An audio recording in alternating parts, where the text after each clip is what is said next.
Hello friends, today's video is very special and different from others. Many of you have seen a ship from outside, but you have never saw what is inside of a ship. Yes, today's video is all about that. Now without further ado, let's start with the video. Hello guys, I'm Charlie Chakravarti and welcome to Priyanka Chakravarti Vlogs and I work in Merchant Navy. आप सभी को interest रहता है ये जानने के लिए कि शिप में क्या काम होता है, शिप में लोग कैसे रहते हैं, वो लोगों का लाइफस्टाइल कैसा होता है, वो लोग काम क्या करते हैं। तो आज मैं आप लोगों के लिए ये वीडियो लेके आया हूँ जहाँ पे हम लोग शिप में क्या काम करते हैं और शिप में क्या क्या मशीनरीज़ हैं उसके बारे में मैं आपको बताऊँगा। तो अभी फ़िलहाल हम लोग ब्राज़ील में हैं जहाँ पे मैं ये वीडियो शूट कर रहा हूँ। तो यहाँ पे हम लोगों का लोडिंग चल रहा है। तो हम लोगों का रूट है अभी यहाँ पे ब्राज़ील में लोडिंग करने के बाद हम लोग दुबई जाएंगे। यहाँ से 30 डेज़ का सेलिंग होगा, तो जाके हम लोग दुबई में डिस्चार्जिंग करेंगे। यहाँ पे हम लोग ग्रेन्स लोड कर रहे हैं, जो हम लोग मक्का खाते हैं वो हम लोग लोड कर रहे हैं यहाँ पे। और ये जो हम लोग ब्राज़ील पोर्ट में जिस पोर्ट में है उधर का ये फेरी वेसल था। एनीवेज़ अभी हम लोगों का सेलिंग शुरू हो गया है। ये हम लोग अभी अटलांटिक ओशन में हैं, अटलांटिक ओशन क्रॉस कर रहे हैं। जैसे कि आप देख ही पा रहे हैं कि वीडियो में कि सी बहुत ही शांत है। ज़्यादातर आप लोग वीडियोस देखते होंगे जहाँ पे वेदर बहुत रफ़ रहता है और काफ़ी जैसा तूफ़ान सा आता रहता है। यहाँ पे भी आएगा, हम लोगों ने भी तूफ़ान फेस किया है, बट अभी जो है वेदर काफ़ी ठीक है, सी काफ़ी शांत है। तो उसका व्यू है। हम लोग निकल चुके हैं ब्राज़ील से और हम लोग जा रहे हैं अभी दुबई के लिए। तो अभी मैं जिस शिप में हूँ उस शिप का नाम है MV द वाइस और यहाँ पे उसका नाम लिखा हुआ है MV द वाइस। और ये पार्ट जो है ये शिप का ब्रिज है। ब्रिज मतलब जहाँ से शिप चलता है। इंजन तो नीचे होता है बट इंजन को डायरेक्शन ऊपर से देते हैं, तो वो ब्रिज था। अभी ये मैं आपको ओपन डेक पे लेके आया हूँ।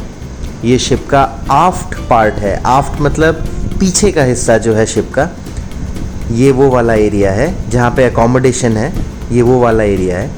और मैं आप लोगों को बता दूं कि जिस शिप में अभी मैं सेल कर रहा हूँ उसका टोटल लेंथ मतलब उसकी पूरी लंबाई आगे से लेके पीछे तक 225 मीटर्स है। मतलब आप अगर इस शिप में एक बार हम लोग पीछे से आगे जाएंगे और आगे से वापस पीछे आएंगे तो हम लोग आधा किलोमीटर हम लोगों को चलना पड़ जाएगा। तो ऐसा अगर 2 चक्कर लग गया तो दिन में 1 किलोमीटर तो ऐसे ही चलना हो जाता है। और बाकी ये मैं आप लोगों को आफ्ट में लेके जा रहा हूँ कि शिप के आफ्ट में भी, शिप में कोई भी ऐसी जगह नहीं है जहाँ पे कोई मशीनरी ना हो। तो यहाँ आफ्ट में भी जो भी आप देख रहे हैं सब चीज़ का कुछ ना कुछ रोल है। कोई भी पिलर पोस्ट जो भी आप लोगों को दिख रहा है, कोई भी ऐसा नहीं है कि ये कोई बस एक्स्ट्रा लगा दिया होगा, तो ऐसा कुछ भी नहीं है। तो यहाँ पे देखिए ये आफ्ट पार्ट है और यहाँ पे हम लोगों ने रिजर्वायर लगा के रखा है क्योंकि हम लोग पायरेसी एरिया से जा रहे हैं इस वक्त। तो पायरेट से बचने के लिए हम लोगों के शिप में आर्म्ड गार्ड्स भी हैं इस वक्त, बट फिर भी फॉर एक्स्ट्रा सेफ्टी हम लोगों ने ये बार्ब्ड वायर का यूज़ किया है। और ये देखिए ये शिप का प्रोपेलर अभी घूम रहा है, तो ये पानी को पीछे धकेल रहा है तभी शिप आगे जा रहा है। यहाँ पे आप बाहर देखेंगे, अगर आप सिर्फ समंदर को देखेंगे तो आपको लगेगा कि हम लोग बस खड़े ही हैं वहाँ पे। जब तक आप पीछे के पार्ट में आके नहीं देखेंगे आप लोगों को समझ में ही नहीं आएगा कि हम लोग चल भी रहे हैं कि नहीं चल रहे हैं। ये शिप का फनल है और ये है शिप का सबसे इम्पॉर्टेंट और क्रिटिकल मशीनरी। इसका नाम है लाइफ बोट और इसका इस्तेमाल हम लोग सिर्फ तभी करते हैं जब शिप में कुछ ऐसी सिचुएशन आ जाए कि हम लोग जिसको हैंडल नहीं कर सकते। और ये लाइफ सेविंग अप्लायंस है कि हम लोगों की लाइफ पे बात अगर बन जाए और हम लोगों को शिप छोड़ना पड़े तो हम लोग ये लाइफ बोट में बैठ जाते हैं और फिर हम लोग इसमें बैठ के ये पानी में ये गिर जाता है और हम लोग शिप से दूर चले जाते हैं। ये फ्री फॉल लाइफ बोट है और ये काफ़ी क्रिटिकल मशीनरी है। इसको हमेशा हम लोगों को जो है अच्छे कंडीशन में रखना पड़ता है और इसका टाइम टू टाइम मेंटेनेंस चलता ही रहता है। इसको मैं काफ़ी देर तक आपको इसलिए दिखा रहा हूँ क्योंकि ये बहुत ही इंपॉर्टेंट मशीनरी है। और ये जो रस्सियाँ आप देख रहे हैं ये इन्हीं रस्सियों से शिप को जो है, जब हम लोग शिप जेट्टी पे अलॉन्ग साइड होता है, इन्हीं रस्सियों से हम लोग जेट्टी पे बांध के रखते हैं जहाज़ को और इन होल्स से इनको पास किया जाता है। इन होल्स का स्पेसिफिक काम है कि अगर हम ये रस्सी इन होल से ना दे के अगर ये रेलिंग से निकालेंगे, रेलिंग टेढ़ी हो जाएगी। बट ये होल्स जो है इनकी एक स्पेसिफिक लोड कैरिंग कैपेसिटी होता है। एक होल से 65 टन लोड कैरिंग कैपेसिटी है। तो उसी से ही हम लोग रस्सी को पास करते हैं और जब हम लोग जेट्टी पे लॉन्ग साइड हो जाते हैं तो इसी से ही रस्सी निकल के जेट्टी पे बांध देते हैं। तो शिप जो है जेट्टी से लग के रहता है, अलॉन्ग साइड रहता है बंद।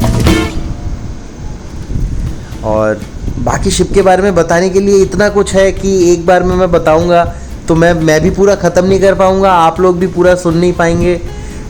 आप लोगों को लिंक भी नहीं मिलेगा कि अचानक कहाँ से कहाँ चला गया, क्या से क्या हो गया। क्योंकि एक्चुअली क्या बाहर से देखने में जितना शानदार लगता है कि बस घूमते रहो कभी यहाँ कभी वहाँ, बट ऐसा होता नहीं है। हम लोगों का शिप में हर समय काम रहता है, इतनी मशीनरीज है, सबका टाइम टू टाइम मेंटेनेंस चलता ही रहता है। तो हम लोग सब उसी काम में बिज़ी रहते हैं। बस बाद बाकी क्या, ये सनसेट सनराइज़ देखने का हम लोगों को मौका मिलता भी नहीं है और इंटरेस्ट भी नहीं रहता है। एक बार दो बार देखने के बाद आप भी आएंगे, आप भी एक बार दो बार देखेंगे, उसके बाद आपको भी लगेगा कि क्या यार रोज़ का काम है एक ही जैसा, वही सनसेट वही सनराइज़, क्या देखना है। ये देखिए, ये जो रस्सियाँ मैं आपको दिखा रहा था ये काफ़ी मोटी रस्सियाँ हैं और ये लाइफ बोट का नीचे का पार्ट है और ये फ्री फॉल लाइफ बोट है। अभी देखिए उस टाइम पे वेदर बहुत अच्छा था, सी बहुत शांत था। अभी देखिए कैसे तूफ़ान आया हुआ है। ये बहुत ही रफ़ वेदर है, बहुत ही रफ़ है इस वक्त सी। और इस वक्त में वीडियो रिकॉर्ड करना भी इतना मुश्किल था।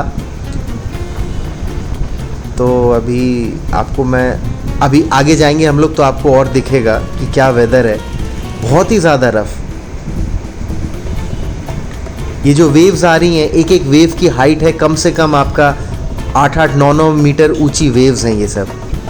इसमें शिप जो है फुल स्पीड में चलने के बाद भी, यूँ मान लीजिए शिप की जो अभी स्पीड है 1 घंटे में करीब 12 या 15 किलोमीटर ही आगे जा पा रहा है। अगर मैं आपको किलोमीटर्स में बताऊं तो बेसिकली हम लोग किलोमीटर में नापते नहीं हैं सी में जो डिस्टेंस नापने का यूनिट है वो नॉटिकल माइल होता है।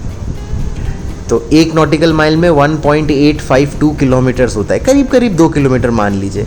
तो अभी जो शिप की स्पीड है उसके हिसाब से हम लोग 1 घंटे में करीब 12 से 15 किलोमीटर हम लोग जा रहे हैं।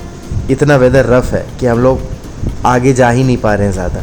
बाकी आप देख रहे हैं शिप कैसे ऊपर नीचे हो रहा है। ये देखिए, ये इतना तेज़ हवा भी चल रहा है और वेदर इतना रफ़ है, उसी की वजह से है।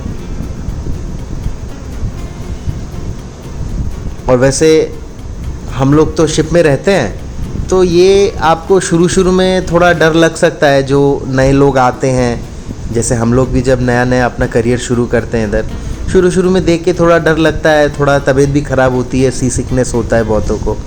बट धीरे धीरे everybody gets accustomed to it and they get themselves accustomed with it and they get habituated to it। तो स्लोली सबको जो है आदत हो जाती है इसकी, फिर दिक्कत नहीं होता है।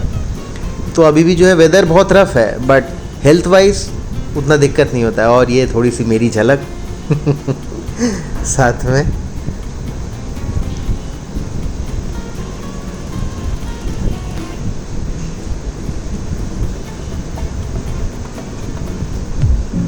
और शिप में पार्टी भी होती है हमारे। ये न्यू ईयर की बात है, मतलब 1 जनवरी 2022 उस टाइम पे हम लोग शिप में ही थे। तो शाम के टाइम थोड़ा सब लोग अपना काम ख़त्म करके उस दिन थोड़ा जल्दी छुट्टी कर लेते हैं सब लोग। और फिर हम लोग यहीं पे शिप में ही बारबेक्यू पार्टी थी। और यहाँ पे देखिए, यहाँ पे ये बारबेक्यू तैयार किया जा रहा है और अभी ये वेदर है, ये सनसेट हो रहा है, ये व्यू है और न्यू ईयर का टाइम। तो हम लोगों का काम भी जैसा होता है, पार्टी के टाइम भी हम लोग पार्टी भी वैसे ही करते हैं। तो काम भी ज़्यादा है, पार्टी भी करते हैं, एंजॉय भी करते हैं, कभी कभी थक भी जाते हैं, फैमिली को भी मिस करते हैं। बट वही है कि इट्स पार्ट ऑफ लाइफ, यही काम है हमारा। तो बस, और शिप पे जाते हैं हम लोग तो 6-6, 7-7 महीने के लिए शिप पे ही रहते हैं। तो शिप के जो स्टाफ है वही फिर हमारी फैमिली हो जाती है। उन्हीं के साथ उठना बैठना, हंसना खेलना, काम सब एक साथ ही करते हैं हम लोग। ये है बात। अभी ये वापस से हम लोगों ने बैड वेदर फिर से फेस किया था, तो उस दिन का भी ये वीडियो बनाया अलग से। देखिए आप यहाँ पे शिप में, आप शिप के आगे के पार्ट को देखेंगे, उसको हम लोग फोरकास्टल बोलते हैं। वहाँ पे आप देखेंगे, आपको देख के ही पता चल रहा है कि शिप कितना ऊपर नीचे जा रहा है। अभी हम लोग एंटर कर रहे हैं इंजन रूम में। ये जो शिप जो चल रहा है, जो जितनी भी मशीनरीज है और जो मेन इंजन है जो शिप को आगे पुश कर रहा है, धकेल रहा है, वो इंजन रूम में रहता है और मैं इंजन रूम में ही काम करता हूँ। तो चलिए आपको इंजन रूम दिखाता हूँ। अब ये हम लोग इंजन रूम में एंटर कर रहे हैं और हमारे इंजन रूम में सब कुछ है। आप यूँ मान लीजिए एक तरह से ये एक छोटी इंडस्ट्री है, एक फैक्ट्री है। यहाँ पे सब कुछ है। रेफ्रिजरेशन प्लांट है, एयर कंडीशनिंग प्लांट है, वाटर प्यूरीफायर प्लांट है, एयर कंप्रेसर्स हैं, मेन इंजन, बॉयलर्स, जनरेटर्स। हम लोग मिड सी में इलेक्ट्रिसिटी अपनी खुद ही बनाते हैं। हमारे शिप में जनरेटर्स हैं, उन्हीं से ही हम लोग अपनी इलेक्ट्रिसिटी बनाते हैं और उन जनरेटर्स का मेंटेनेंस भी हम लोग खुद ही करते हैं।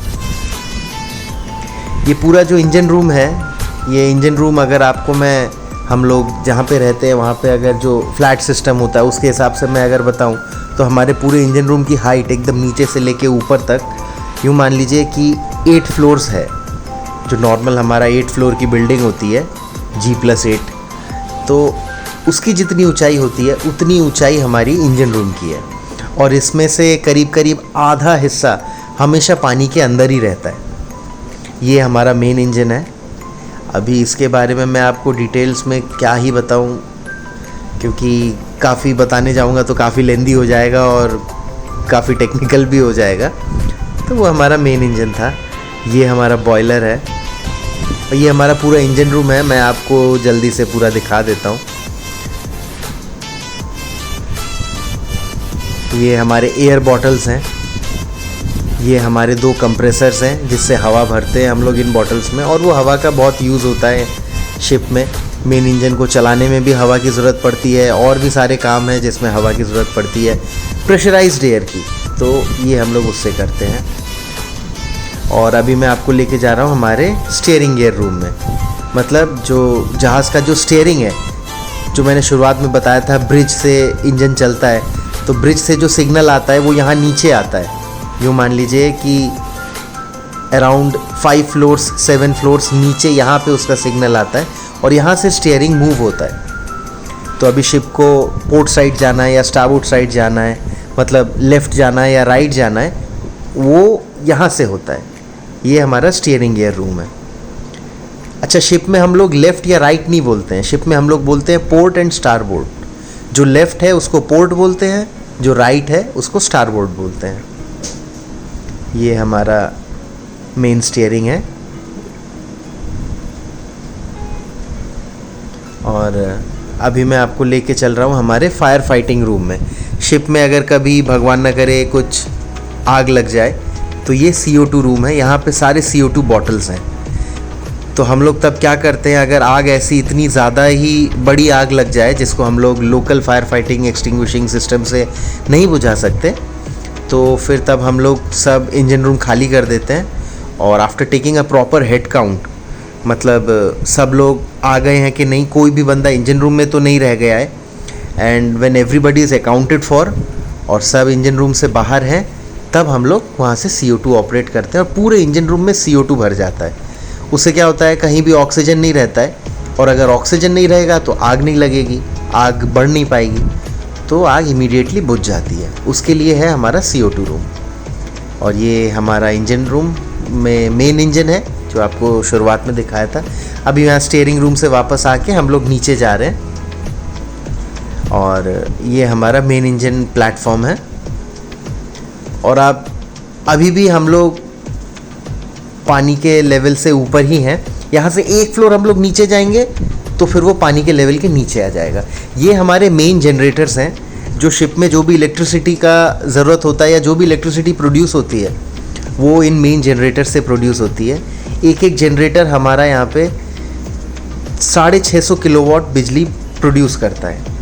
अभी 650 किलोवाट कितना होता है ये तो आप समझ ही सकते हैं। हमारे घर में जो नॉर्मल कनेक्शन होता है वो हमारा 3 किलोवाट का या 4 किलो या मैक्सिमम 5 किलोवाट का होता है। यहाँ पे हमारा एक जनरेटर 650 किलोवाट प्रोड्यूस कर रहा है। ऐसे हमारे 3 जनरेटर हैं। और हम लोग शिप में जो पीने का पानी होता है वो हम लोग सी वाटर से ही बनाते हैं। सी वाटर तो खारा होता है, नमकीन होता है, बट उसी नमकीन पानी को प्रोसेस करके हम लोग ड्रिंकिंग वाटर बनाते हैं, वो इस प्लांट से बनाते हैं। और इस प्लांट का नाम है फ्रेश वाटर जनरेटर। अभी ये जो है, अभी जब सेलिंग होता है, अभी जैसे शिप चल रहा है, इस टाइम पे ये प्लांट चालू है, अभी ये मशीनरी चालू है और यहाँ से हम लोगों का पानी बन रहा है। दिन में अराउंड 14 से 15 टन पानी बनता है, मतलब 14 से 15 हज़ार लीटर एक दिन में पानी प्रोड्यूस करता है ये पीने का। और उसी से ही हमारा शिप में पीने का पानी, खाने का पानी, नहाने धोने का पानी, और मेन इंजन में भी पानी जाता है कूलिंग के लिए, वो पानी भी सब उधर से ही बनता है। क्योंकि सी वाटर तो नमकीन होता है, वो तो हम लोग यूज़ नहीं कर सकते। और बाकी ये काफ़ी सारी मशीनरीज़ हैं, पंप्स हैं, जिनका सबका अपना अपना काम है। ये हम लोग आ गए अभी प्यूरीफायर रूम में। प्यूरीफायर रूम मतलब जो शिप में हम लोग जो ऑयल यूज़ करते हैं वो काफ़ी लो ग्रेड का ऑयल होता है। उसको हम लोग डायरेक्ट जला नहीं सकते, वो हमारे पेट्रोल या डीजल जैसा नहीं होता है, वो ऐसा टारकोल जैसा होता है। तो उसको हम लोग प्यूरीफाई करके ये इंजन चलाते हैं। तो उसके लिए जो मशीनरी यूज़ होती है वो ये मशीनरीज़ हैं, इनको हम लोग प्यूरीफायर्स बोलते हैं। ये लूब ऑयल प्यूरीफायर है और दूसरे जो थे वो फ्यूल ऑयल प्यूरीफायर थे। ये हमारा मेन इंजन का, हम लोग नीचे प्लेटफॉर्म पे आ गए हैं। अभी हम लोग जहाँ पे खड़े हैं ये पानी के नीचे का हिस्सा है और ये हमारा मेन इंजन का ही पार्ट है। हमारा मेन इंजन खुद 3 फ्लोर्स का है, मतलब मेन इंजन का सबसे टॉप पार्ट और मेन इंजन का सबसे नीचे पार्ट जो है उसकी टोटल हाइट 3 फ्लोर्स की होती है। जो हमारी गाड़ी में इंजन होता है वो हमारा गाड़ी का इंजन जो है 500 550 bhp पावर प्रोड्यूस करता है। bhp मतलब ब्रेक हॉर्स पावर। एक गाड़ी जो है हमारी 500 bhp पावर प्रोड्यूस करती है। और ये हमारा जो इंजन है, इस इंजन की कैपेसिटी 25,000 bhp है। तो आप समझ सकते हैं कि कितना बड़ा इंजन है, कितनी पावर ये प्रोड्यूस कर रहा है। और इतने बड़े जहाज़ को धकेलने के लिए इंजन भी बड़ा होना चाहिए। ये हमारा इंजन का सबसे नीचे का पार्ट है और 5 यूनिट का इंजन है ये। अभी आप यहाँ पे काउंट करेंगे तो ये 5 यूनिट है, 5 यूनिट का इंजन है। और अभी मैं आपको इंजन की पूरी हाइट दिखाता हूँ, नीचे से लेके ऊपर तक 3 फ्लोर्स ऊंचा है ये इंजन। ये देखिए, यहाँ से शुरू होके ये पार्ट, वो ऊपर जो लाइट जल रही है उसके नीचे यहाँ तक, जी यहाँ से लेके यहाँ तक ये हमारा पूरे इंजन की हाइट है। ये पूरा आपका अराउंड 3 फ्लोर्स से लेके 4 फ्लोर्स के बीच जितनी हाइट होती है उतनी हाइट है इसकी। ये हमारे अलग अलग कामों के लिए पंप हैं जहाज़ में। तो ये बलास्ट पंप है। इस पंप की हाइट, ये जो मोटर लगी हुई है, ये मोटर अकेले 110 किलोवाट की मोटर है। अब आप समझ सकते हैं कि इतने बड़े जनरेटर्स की ज़रूरत क्या है। जो मैंने आपको बताया था कि 650 किलोवाट का एक जनरेटर है, जब एक एक मोटर ही 110 किलोवाट के हैं तो आप समझ ही सकते हैं कि कितनी बिजली की ज़रूरत पड़ती है।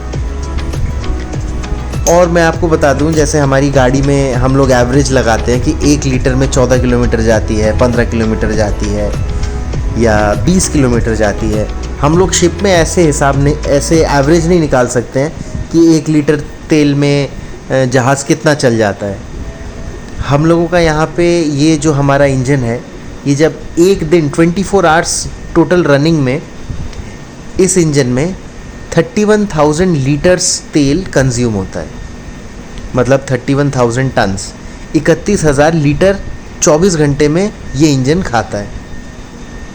तो इसीलिए आप सोचिए, अगर 31,000 लीटर डेली का हम लोग पेट्रोल जलाएंगे तो कितना महंगा पड़ जाएगा। इसीलिए जो तेल हम लोग यूज़ करते हैं वो काफ़ी इन्फीरियर क्वालिटी का होता है और सस्ता भी मिलता है।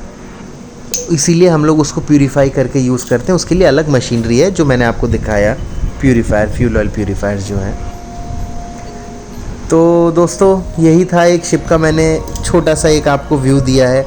आप लोगों को ये वीडियो कैसा लगा कमेंट में ज़रूर बताइएगा।